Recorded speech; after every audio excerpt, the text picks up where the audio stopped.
Hello and welcome to day 2 of Cipher Brief's Cybersecurity Summit, all virtual this year, of course. It's a pleasure to be here. I'm Suzanne Kelly, Cipher Brief CEO and publisher. And I'm Rick Ledgett, former Deputy Director of the National Security Agency and advisor to the Cipher Brief. Suzanne and I are really looking forward to having you with us over the next 2 days for more high-level conversations with some of the world's leading experts on cyber. Yeah, I also want to thank our Cipher Brief team, our COO, Brad Christian, who has just pulled miracles to make this happen, and our CMO, Alicia Volpe, who, if you haven't met her, I'm looking forward to introducing a lot of you to Alicia. Thanks so much for that. You know, we were privy to a lot of really fantastic insights yesterday from people like FireEye CEO Kevin Mandia, General David Petraeus, former Secretary of Homeland Security Michael Chertoff, CISA Acting Director Brandon Wales, former NSA Deputy Director Chris Inglis, and a lot more. I could go on and on. But remember, you can find the full agenda in the download section, which should be like in your control panel, probably on the right-hand side of your screen. If you don't see it there, it looks a little bit too complicated. Sometimes I need things given to me the easy way. I just Google the Cipher Brief and Cybersecurity Summit, or you can go to cyberinitiativesgroup.com/agenda. Either of those are going to get you the full agenda for yesterday, today, and tomorrow. So you'll have a good lineup in front of you. So today we're welcoming the NSA's Deputy Cybersecurity Director, Dave Luber. Microsoft President Brad Smith will be here in conversation with former Principal Deputy Director of National Intelligence, Sue Gordon. Suzanne will be talking with Senator Mark Warner, Chairman of the Senate Intelligence Committee. And I'll be talking with former NSA General Counsel Glenn Gerstel on how to fix cybersecurity, but also about a theme that came up multiple times during yesterday's sessions, the idea of a U.S. entity that has both the capabilities and authorities to better coordinate efforts against cyber threats here in the United States. Yeah, I'm really looking forward to continuing the thought on that topic, Rick. Also, we're honored to be welcoming more than 1,000 registered guests from the public and private sectors for this week's summit.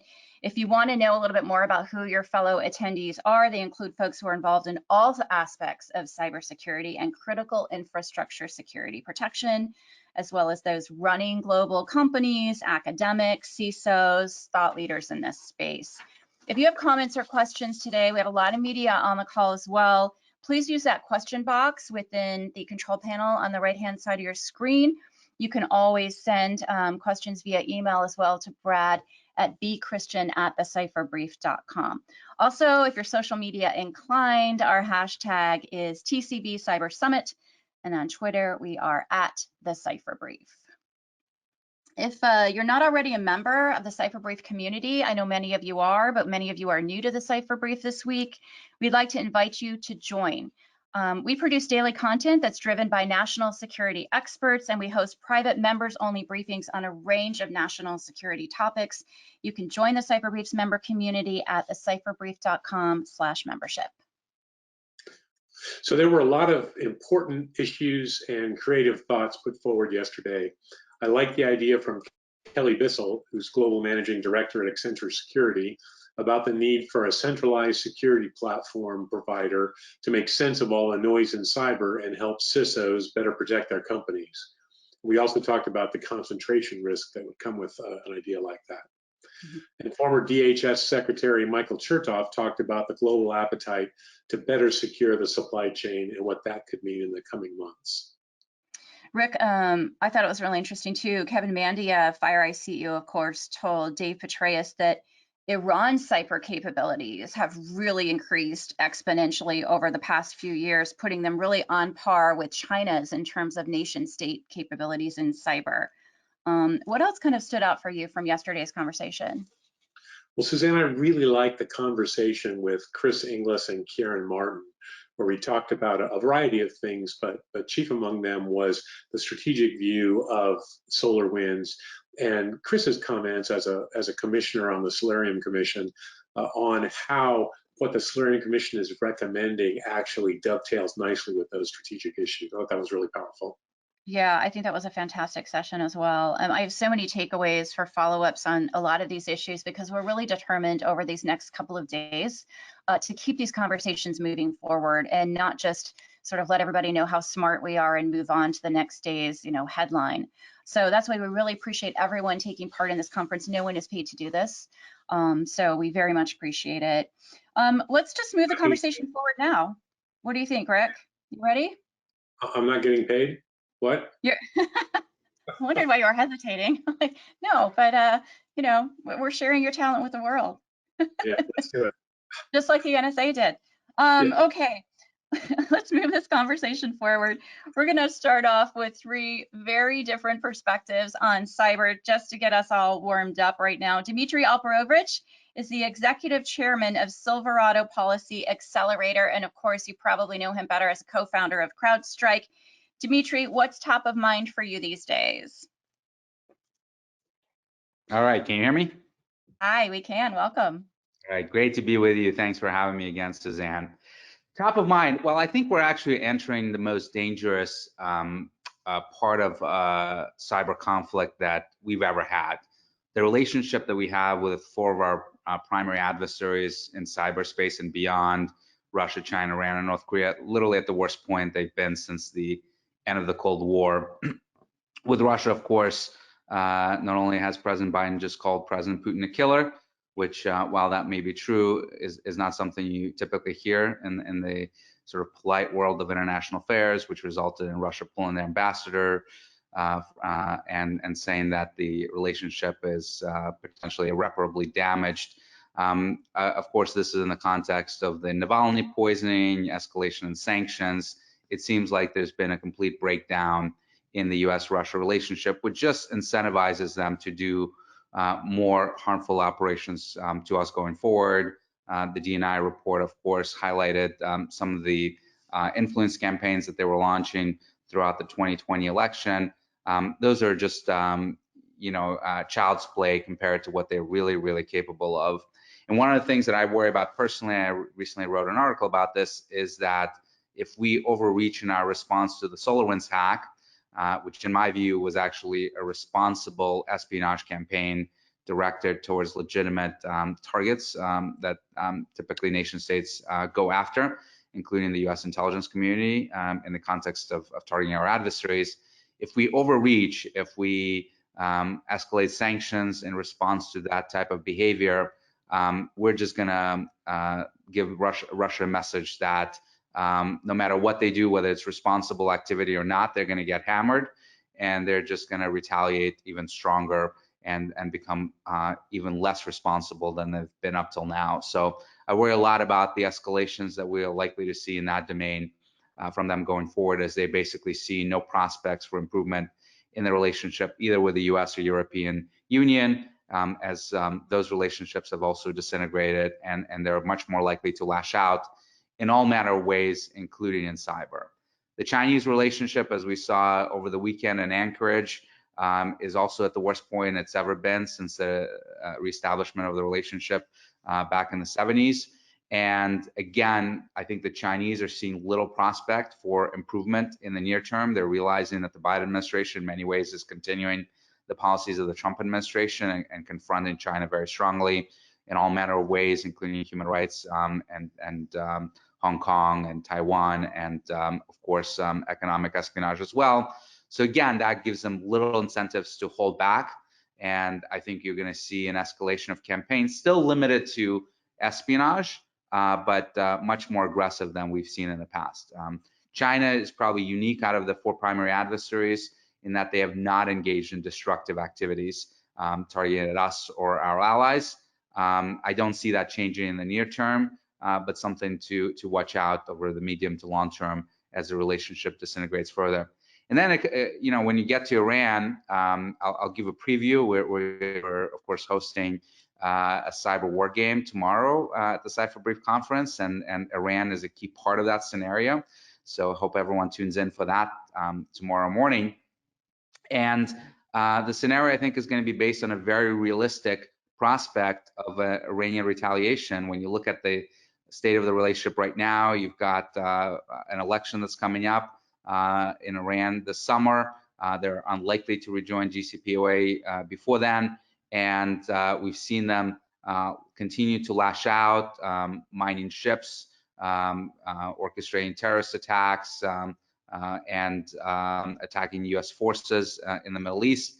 I think that cyber is going to be increasingly an element of that as they're lashing out at the sanction regime that's been put in place on them, and realizing that at least in the immediate term, there's unlikely to be an improvement in prospects. And they probably think that the more that they can lash out, the more they can build leverage against the U.S. I think that's actually a miscalculation, but it's likely to be the way that the Khamenei is thinking about this, and it's clear that he's now fully in charge and really putting the civilian government off to the side on these matters, even more so than they've been in the past.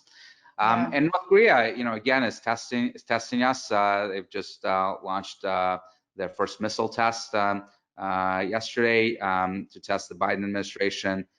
They're certainly seeing that there's probably no prospect of bilateral summits and the love relationship that President Trump had with Kim Jong-un. So again, they're going to try to build leverage against us and much more likely to retaliate in cyber. So given all of this, it's a very bleak prospect in the cyber domain, and unfortunately, the private sector is going to bear the brunt of any of the attacks that are going to be launched against us by any of these nation states.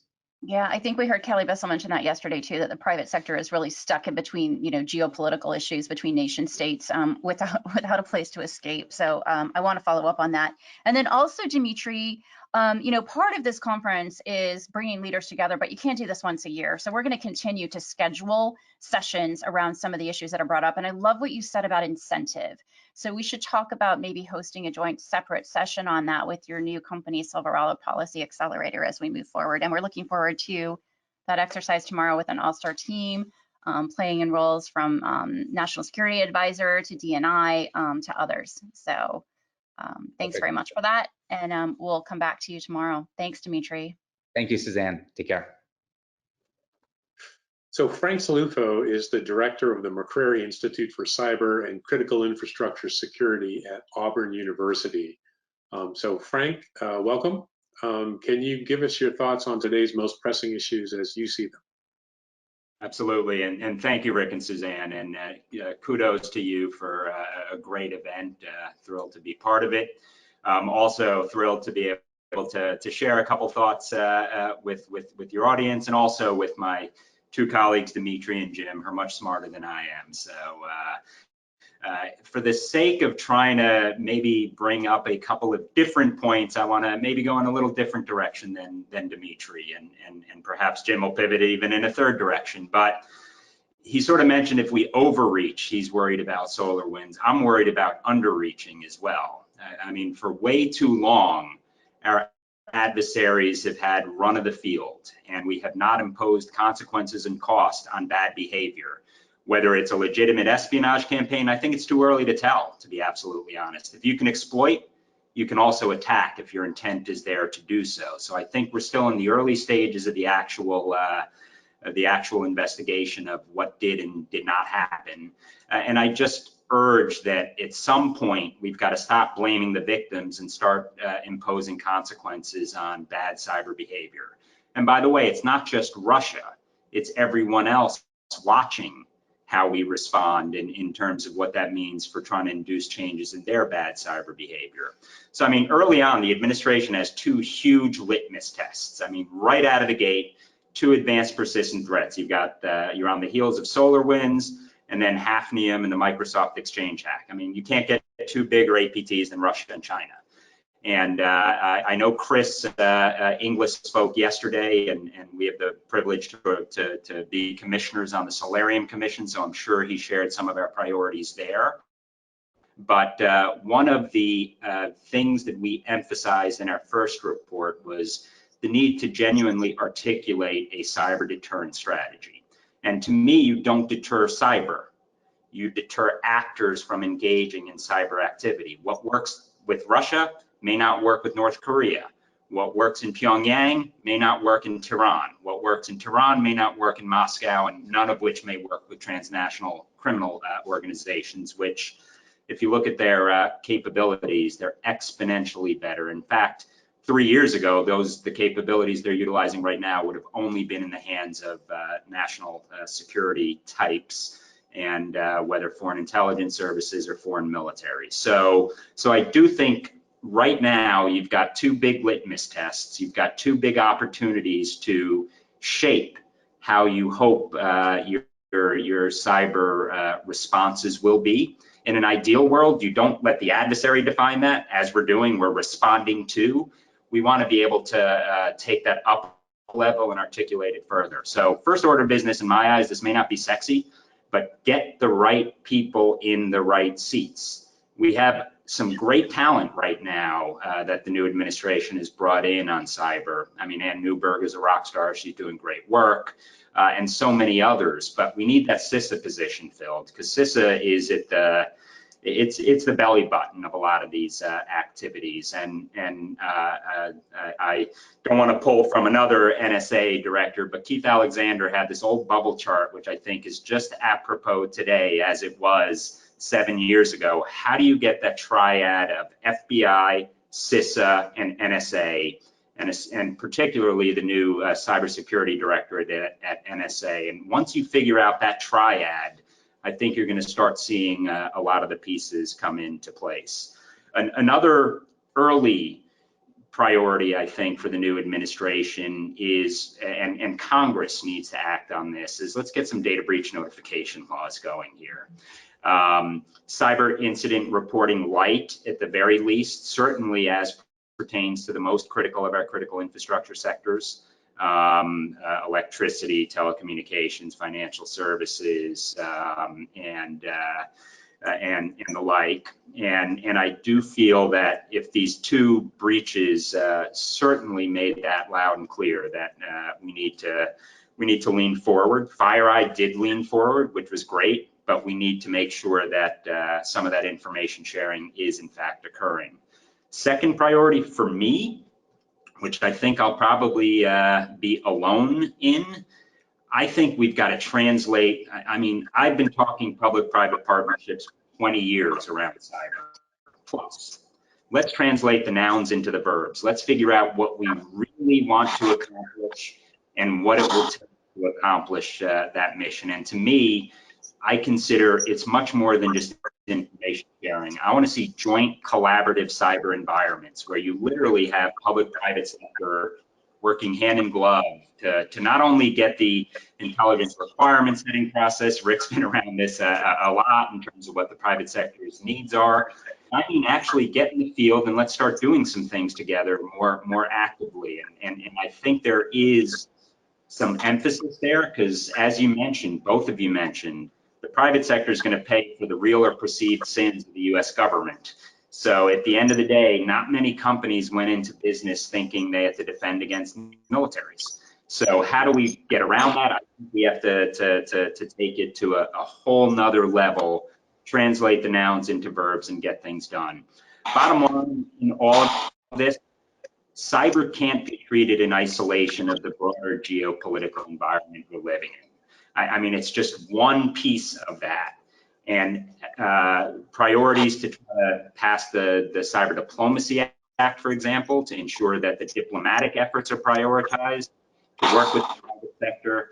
And then for me, just because I work very closely with state, local, tribal, and territorial, that is right now the soft underbelly. And we've got to build on what we did for election security to expand that to ransomware and so many other incidents. So I could go on forever. I've never had an unspoken thought, but I just wanted to find one area maybe where I disagree with someone smarter than me, like Dimitri. I think this is great. Frank, thank you so much for that. We really appreciate it. And you've given me a lot of ideas for follow-up as well. So we're going to keep in close contact with you, Frank Saluto. Thank you so much. Also, as Frank mentioned, Jim Lewis is here. He's the Senior Vice President and Program Director at CSIS. He's also a Cipher Brief expert. Jim, you usually have a slightly different take than a lot of folks do on cyber. You're one of the smartest people I know on this issue. I've been coming to you for years to get your insights into how to make sense of what's happening, how threats evolve. Give us what's top of mind for you today. Thanks, Suzanne. I blame it on a misspent youth where I actually had real world experience. So what's top of mind? This is going to be sort of Joycean stream of consciousness, but thank you for asking me. Thanks, Rick. Good to see everyone. I'm thinking about the tyranny of the hypothetical. So a lot of times people write about cyber risk and they're just making it up. So that kind of bothers me. And what I'm trying to figure out is, when did America become so risk averse, right? Not across the board, but the hand wringing about Russia. Yeah, if we do something back, the Russians will be upset. I think that's okay, right? The failure to do something in 2016, I know from Russian colleagues, they were surprised and they saw that as a green light. So, but you still see a lot of debate. What should we do? Another thing I'm thinking about is, how do we shake off old strategies? My new rule of thumb is, if it came from the 20th century, it should go back, right? Particularly if it came from the 1950s. So think of a lot of the discussion of cybersecurity. It's based off nuclear precedents, strategic bombing precedents. They don't make any sense. This is a new kind of warfare, and we're not really prepared for it intellectually. So one of the questions I'm thinking about is, how do you get strategic effect from a cyber attack? I'll tell you, in talking to Russian and Chinese colleagues of Rick's perhaps, they focus on espionage and political influence as the most dangerous areas of activity. It's a new kind of warfare. They're not going to be lining up on the field like Napoleon and playing a band and marching behind flags. And so if we keep waiting to say, well, what they did was legitimate, yeah, you could have said after Pearl Harbor, we use force too, so I understand why they attacked, and we'll send them a nasty note. New kind of warfare, need different responses. I worked for the UN for a long time, on and off, and I was in one of the big negotiations. I was sitting on the dais behind the chairman, and you know how thoughts pop spontaneously into your head, and the thought popped into my head. I wonder if this is how the people who negotiated the Kellogg-Briand Pact felt. That was the pact that outlawed war in 1925. Didn't work out so well, but that's what I thought. And one of the impressions I got from now having worked on and off as an advisor in the big cyber negotiations is, our opponents aren't ready to deal. They're not interested in the deal with us. The Russians will do it for political purposes. They like the fact that it reinforces their image as a great power, but the Chinese really aren't interested in the deal.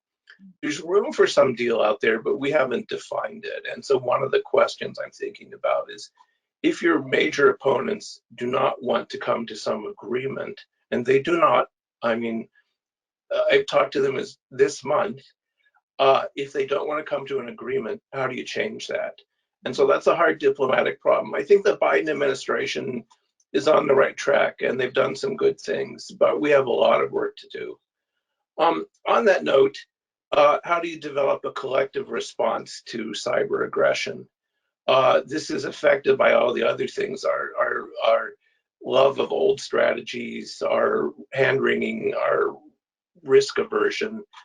But people are looking to us, not necessarily happily, but they're looking to us to say, what are we going to do back on cyber aggression? It turns out it's hard to do. A lot of the tools we used in the past, like sanctions and indictments, I love indictments. The Russians and the Chinese hate indictments, but it's not going to change their behavior. Sanctions, the Russians pretty much told me, another sanction, who cares? What's left? The only thing that's left is sanctioning the pipeline, and of course that would blow up the efforts to rebuild relations with Germany. So what's a collective response look like when sanctions and indictments are off the table? And a lot of the things we've done in the past are feckless, just not worth it. You can see where that's leading me. Maybe Frank's in the same camp. We're going to need to think about coercive action. What that means, how you define it, how you work it out with allies, all difficult problems. One of the things that I've learned in a series of interviews is, at some point the Europeans say to you, hey, is Trump coming back?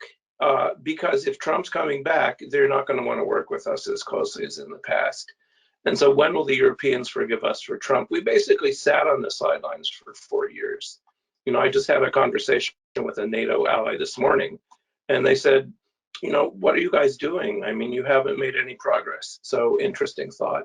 When will the Europeans forgive us for the last 4 years, and we need them on our side.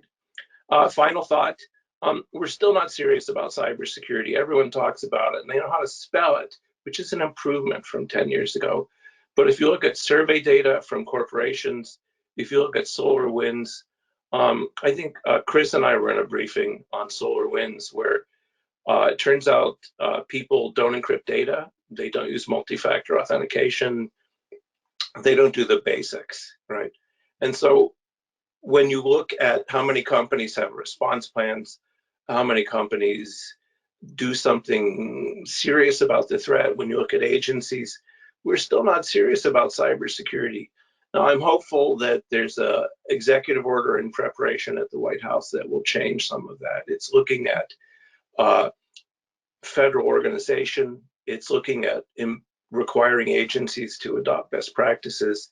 And it's looking maybe at how you could change the IT environment for the better. So we're at the start of basically a long period of rebuilding. It'll be hard because we have a lot of confusion here in the discussion. But I'm generally optimistic if we're willing to tackle things head on. And that will mean maybe forcing companies to be a little different, maybe forcing our opponents to recalculate risk. So great topic. Thank you. Jim, thank you so much. I really appreciate you sharing your thoughts. I know that, it's difficult to have a lot of these conversations. We have such smart people with different ranges of views on things, and they're all so important, and we definitely can't make progress without them all coming to the table. We appreciate you coming to the table today. Thank you so much. We're going to keep in touch, follow up on a lot of these things Thank you. brought up